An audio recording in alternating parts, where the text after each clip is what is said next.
guys, welcome to Under the Arc Sports. I'm Eric Hobbs. And I'm David Woldingen.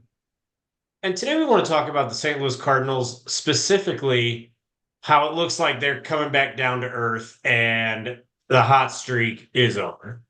Before we dig into that, please, guys, go ahead and subscribe to our YouTube channel and find us on Facebook, on Instagram, and on X. While you're at it, go ahead and check out my buddy's company, Frosty Jams. Awesome coolers for the summertime, built-in speaker system, marine grade, Bluetooth, whole 9 yards. It's a pretty sweet deal if you are looking for some outdoor entertainment this summer. Now, David, Cardinals won 5 straight series, clawed and scratched their way, clawed out of 15, I believe, at one point, reached an even 500. Since then, they've lost 2 out of 3 to the Phillies. They lost the opener at Houston, and we're filming this during the Tuesday game at Houston, and it's not looking good. Looks like it's going to be 4 out of 5 dropped, and the Cardinals back to 28-31. Maybe by the time this video gets out, maybe the Cardinals have a comeback, but it looks like they're coming back down to earth is the point. Well, and quite honestly, the Phillies series was expected. They're doing that to everybody, so I'm not really concerned about that. The biggest issue this team has right now is the starter on the mound going against Houston tonight is Andre Pallante. You're not going to consistently win series and games when you have to start either Pallante or Liberatore as your fifth.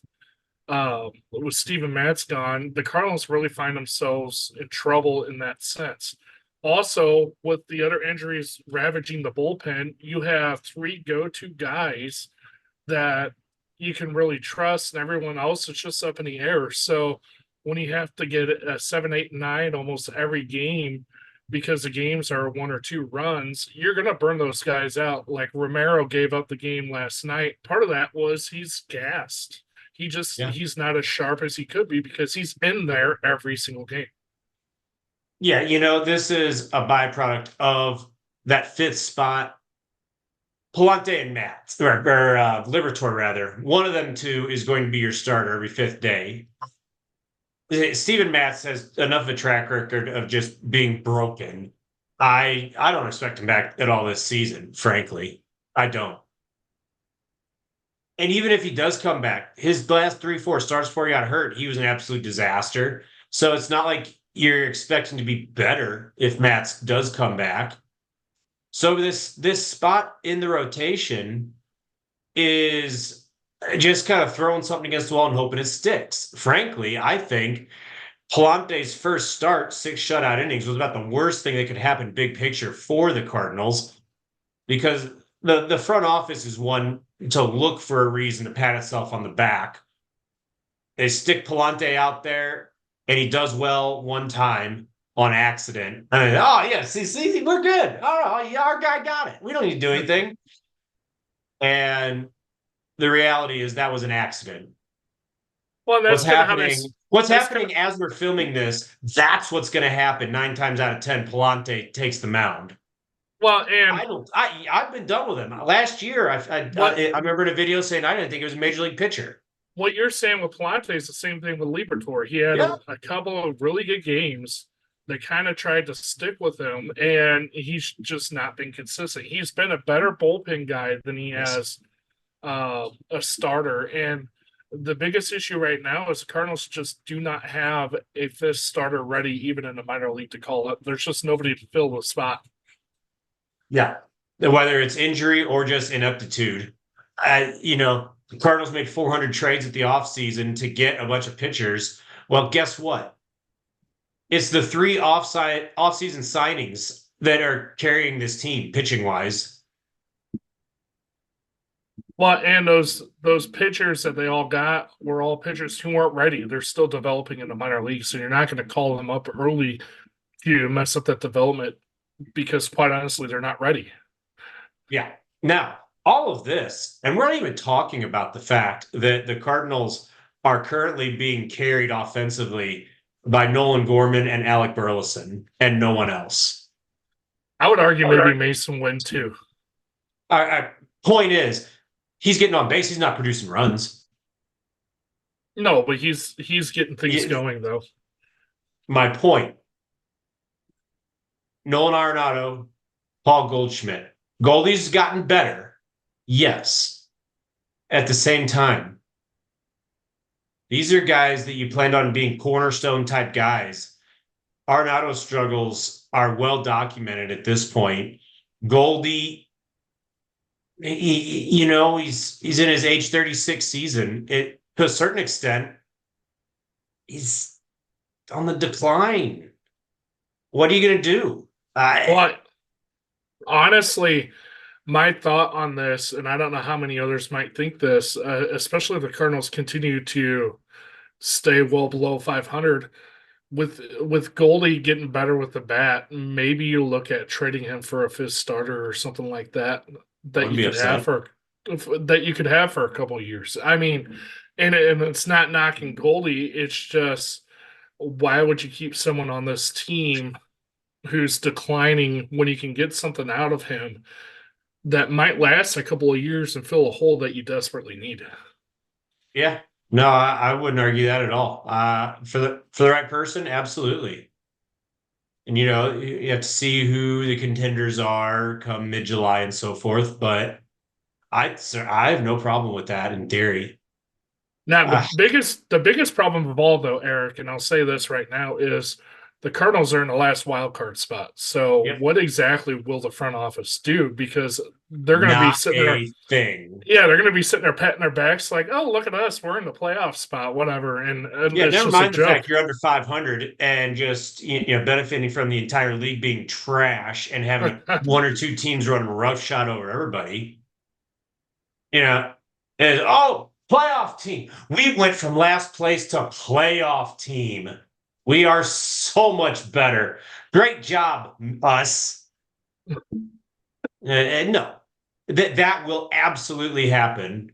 And the entire city will, it reminds me of the meme that this is the part where we throw our heads back and laugh. Ready? Ready. You're idiots.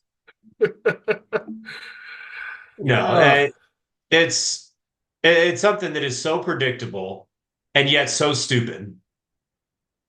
But yeah, the Cardinals are, you know,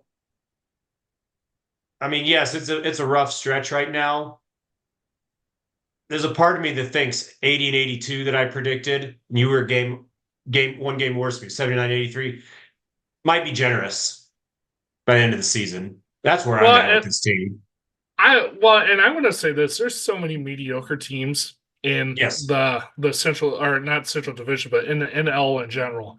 Uh, like there's 8 teams within that last wild card spot, just who can reach it.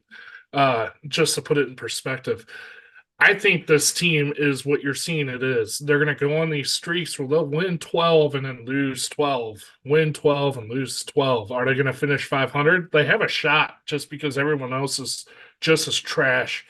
Mhm. I mean, if you look across the league, you had what? The Phillies, the Dodgers, and maybe the To some Braves extent, the Braves, yeah. throwing out money to get top end players. The rest of the league barely did anything in the offseason. The Cardinals did just enough to fill the 3 starting holes that they needed. That's pretty much what every other team in the league did. Nobody's spending money. Nobody's really doing anything. Their goal is just to make the playoffs, and it's kind of infuriating.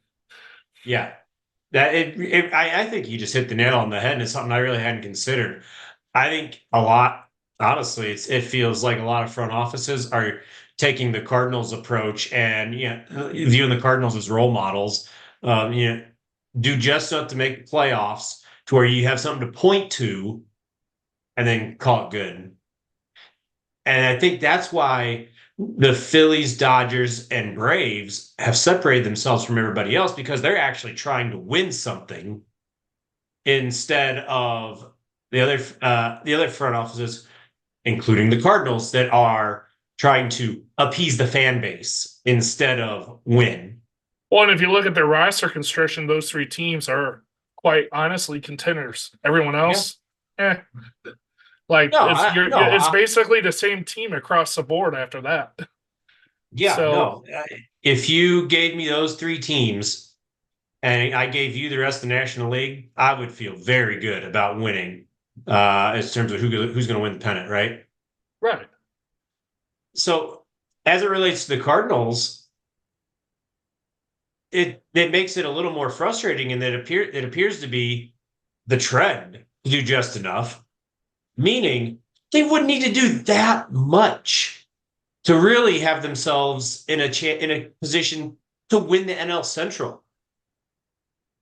Because even the Brewers, who have separated themselves, are not that good. They're just better. Well, and then if they win the Central, they're going to say, well, we won the Central. We don't And really you know have to what? do Even much. winning the division at this point, because they've driven down expectations, winning the division, that it actually is winning something. It's more than just a wild card, but it is beyond what this front office is striving for. I'm convinced of it, been convinced of it for 3 years or so. So, yeah, I think what we're seeing now with this team, yes, there's probably another 10 out of 12 type of hot streak in this season, but I think there's one or two more losing 10 out of 12s in there somewhere. And yeah, this team is going to go nowhere in a hurry.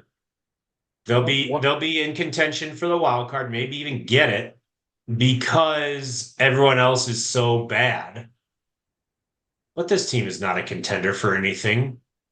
Come on. You remember how brutal the Dodgers series was to start the year. You remember how those first two games against the Phillies were just kind of stupid, honestly. Well, and even the last game, they were holding on for dear life. Yeah. You know, that's championship caliber baseball against the Cardinals right there. Yeah. Cardinals have a long way to go. That's really all I got to say is they're not competitive against the best, and that's what the Cardinals need to be striving for, and they're not. But until then, which might be a long way from now, Ah. we'll keep you updated with all things St. Louis Cardinals, including all the moves they make, transactions they make, and if there's any possible trade rumors floating around. So keep in touch with Under the Arch Sports, and we'll keep you updated with all things Cardinals. Thank you for watching.